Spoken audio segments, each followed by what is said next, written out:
Uyo wari umunezero ntangere kw'ishengero ry'Urutare ry'ibuye muri komine Mwumba intara ya Ngozi kw'igenekerezo rya 26 Ruhuma mu masengesho yo gushimira Imana. Ico gikorane catunganijwe n'ishengero ry'Urutare cahuje amaserire yo muri iryo shengero kirango ndetse n'indirimbo zitandukanye z'amakorale y'iryo shengero harimwo ndetse amagrupe biblique eka na korale y'ishengero umwungere mwiza yo mu gisagara ca Ngozi. Umwungere w'ishengero ry'Urutare ry'ibuye Leopold Manirambona mu kwakira abashitsi yamenyesheje ko batunganije ico gikorane mu ntumbero yo gushimira Imana kuvyo yakoreye ishengero umwaka wa 2022 ari naco catumye batora urufatiro rw'ico gikorane mu gitabo cy'ijambo ry'Imana Bibiliya muri Zaburi igice ca 52 ku murongo w'9 hagira hati nzogushima ibihe byose kuko ari wewe wabikoze, nzokwitega izina ryawe imbere y'abakunzi bawe kuko ari bwiza. Nayo umwungere w'ishengero ry'umwungere mwiza ryo mu gisagara ca Ngozi uw'imfura Desiderate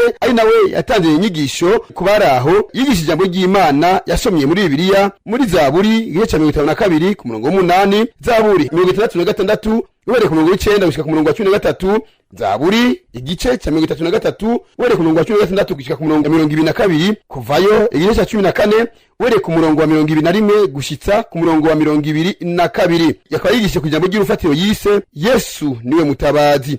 Yigishije abaraho kwitandukanya n'ibyo byose bituma badahuza n'Imana. Kubwiwe ngo Imana ishobora gukiza amahanga itaravye yuca nkuriya. Ntidufise Imana ishobora gukiza umudamu umwe nka jewe. Ntidufise Imana ishobora gukiza umugabo umwe nka mwebwe. Ntidufise Imana ishobora gukiza umuryango umwe nk'abo tubana mu nzu y'ivyumba 4. Dufise Imana ishobora gukiza n'amahanga.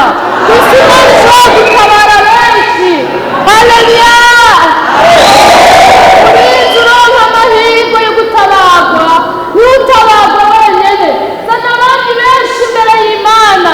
Babwire Imana. Imbere y'Imana nk'umuherezi. Uyu munsi turahagara imbere y'Imana n'abahagarariye igihugu. Hariho n'ibindi bikubaza. None ujya mu rugo ndamuhevye noronka wowe mugabo. Ujya mu koga ndamuhevye kumenya ejo wamutwaye amababa. None azongarukako gute? Nga Yesu yavuze ngo nore kuri urutete rw'ingano rugapfa niho ruzoshobora kwama nyinshi. Hariho abantu dusabwa gupfa kugira ngo tubone kuba bazima. Haleluya!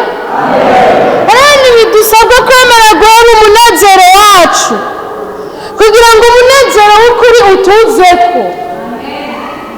Haleluya!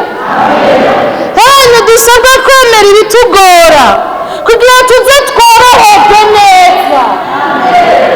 Kubwa Kristo hari ibyo dusabwa kwemera bikatubabaza kugira ngo igihe kimwe tuzoba tumerewe neza turi kumwe na Kristo mw'isi cyane mw'ijuru. Haleluya! Ibibazo nk'ibi aho umuntu umenga nta nyuma afise nta mbere nta ruhande afise birabaho. Kumva kumenga ntufise ukuntu bigira ariko namba ari mu bijanye no kugoroka, namba ari mu bijanye no kwikenura mu mirimo ya misi yose, namba ari mu bijanye n'umubano, namba ari mu bijanye n'ingene wumva umeze, namba ari ahantu wihevye kutoba ugihinduka, inkuru n'imwe Yesu niwe mutabazi.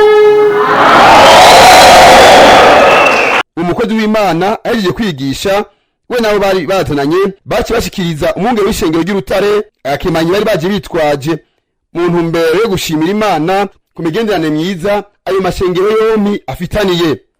Mukamenya ko ico gikorane cyatanguye kwigenekerezo rya 23 Ruhuma gisozerwa ku munsi w'Imana igenekerezo rya 26.